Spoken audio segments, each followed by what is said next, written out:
Esses apóstolos de Jesus, tudo gente da Galiléia, com exceção de Paulo, que estudou das melhores universidades, todos eles entenderam que o Cordeiro real, esse que é Deus em Deus, de Deus, um com Deus, como Jesus disse, eu e o Pai somos um, esse que é mistério puro, que nem existe. Eu costumo dizer que Deus não existe.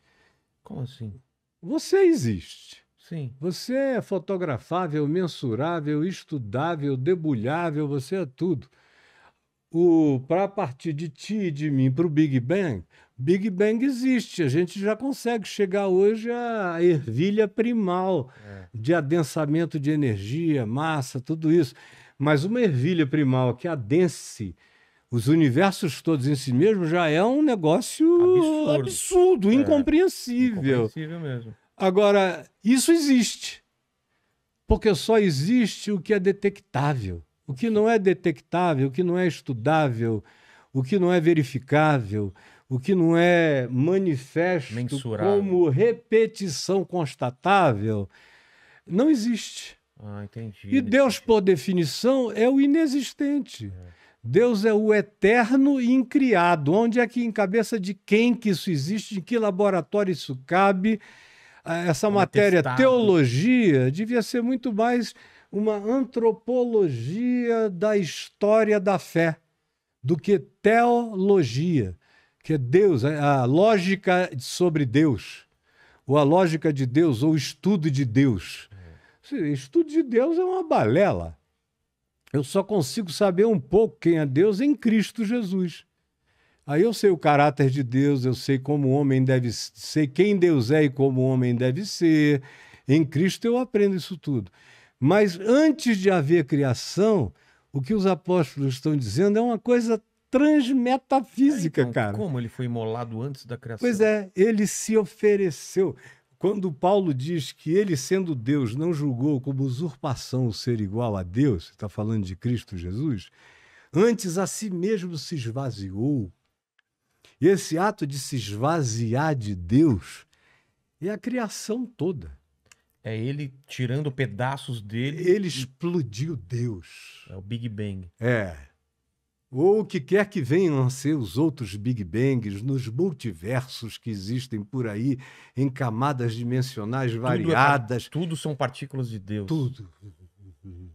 E ele mesmo é quem ele sempre foi, espírito e verdade.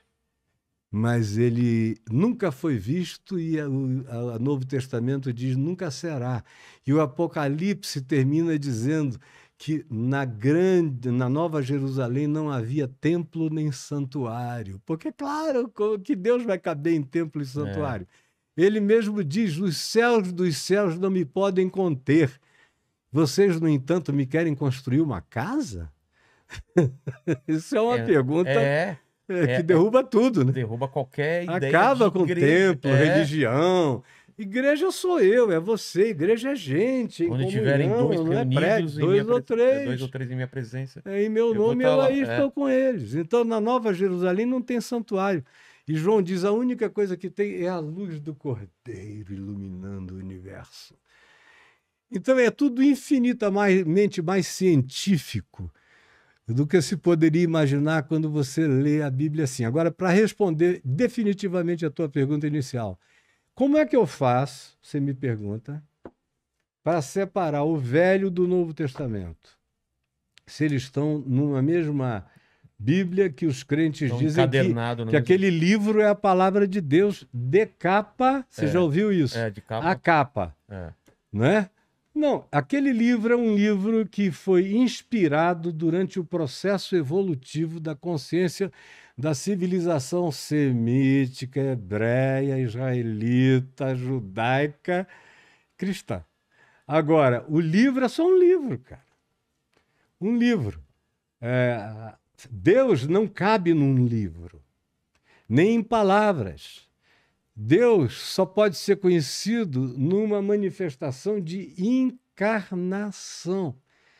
E aí você não tem a manifestação Você não olha para o Cristo encarnado e vê as estrelas do universo, os mundos paralelos, não.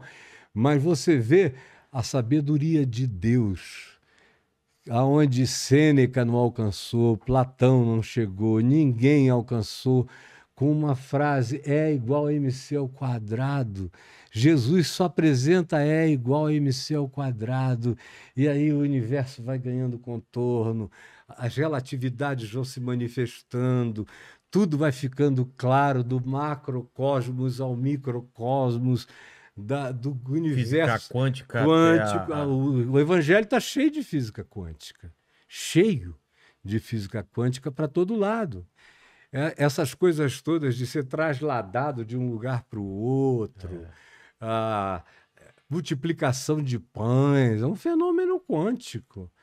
E tudo mais, a mutação molecular de água para vinho, são fenômenos que a física quântica viaja dentro deles o tempo todo. O fato de Jesus dizer, olha, não maltratem os pequeninos, porque todos eles têm os seus recíprocos na presença do meu Pai que está nos céus.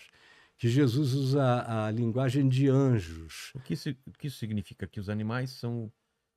Os pequeninos, as crianças, os pobres, as crianças, os fracos da terra e qualquer outro fraco da terra espoliado pelo forte. Não façam isso. Vocês estão pensando que acaba aqui essa história?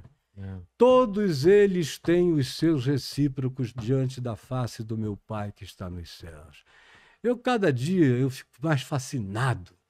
Mas como é que eu sei fazer diferença? Significa que o Velho Testamento todo não presta mais? Não.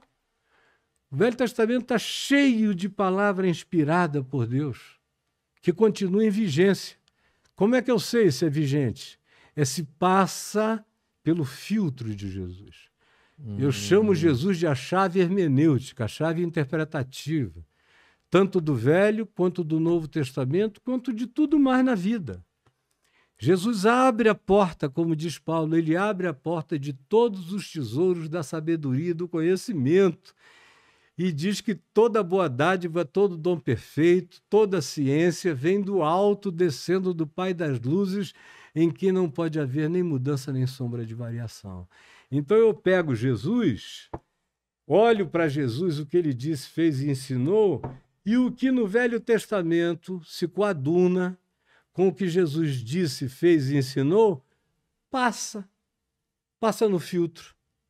Tem coisas que às vezes num salmo todinho, como por exemplo, Salmo 23, eu não tenho reparos a fazer do ponto de vista de Jesus. Tudo podia ter sido escrito por um apóstolo. Ele é perfeito com o ensino de Jesus. E assim vários outros. E tem um monte de outros que tem que entrar em obsolescência. Por exemplo, o Salmo 137, que diz que os judeus estão no cativeiro em Babilônia, com ódio, querendo matar a Babilônia para todo lado. Aí escrevem um salmo. Como é que a gente pode se alegrar em terra no exílio? Nos pedem para cantar cantos de Jerusalém. Como é que a gente pode? Nós não podemos, nós não iremos. E termina: bem-aventurado seja todo aquele que pegar os filhos de vocês e esbagaçar a cabeça deles contra as rochas. Caramba! Isso passa para o lado de Jesus, o negócio? Não. Agora, o Salmo 139, você vai do primeiro ao penúltimo versículo com tudo lindo. Você já deve lembrar dele, do seu tempo de igreja. Senhor, tu me sondas e me conheces, sabes quando me assento, quando me levanto. De longe penetras os meus pensamentos e tu conheces os meus caminhos todos. O salmo é longo, eu não vou recitá-lo todo. Mas ele é lindo, lindo, lindo. E passa pelo filtro de Jesus. Passa todo até o penúltimo versículo, que diz assim: porventura, Senhor, não odeio eu os que te odeiam? Não aborreço eu, Senhor, os que te aborrecem? Eu os odeio com ódio consumado. Para mim são inimigos de fato. Caramba. Aí termina bem. Sonda-me, ó Deus, e conhece o meu coração. Se o cara tivesse consciência de interioridade, que foi adquirida em Jesus, porque Jesus interiorizou a alma humana como ninguém antes dele. Se ele tivesse essa consciência de psicologia profunda, de interiorização, ele não teria falado o que ele disse no verso anterior, porque termina dizendo: Senhor, sonda o meu coração, vê se há em mim algum caminho mau. Aquele ali era um caminho mau de ódio. E se houver, me guia por um caminho eterno. Porque se você pega só esse verso, Tá ferrado, né, mano? te dá uma sensação de que você pode perseguir outra pessoa. Faz de você um Silas Malafaia.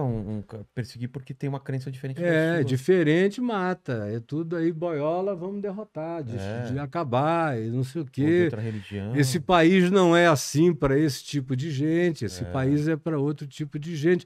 E os evangélicos atuais são todos gente do Velho Testamento. Assiste os cultos da Universal, vê quantas vezes você ouve falar em alguma coisa sobre o ensino de Jesus.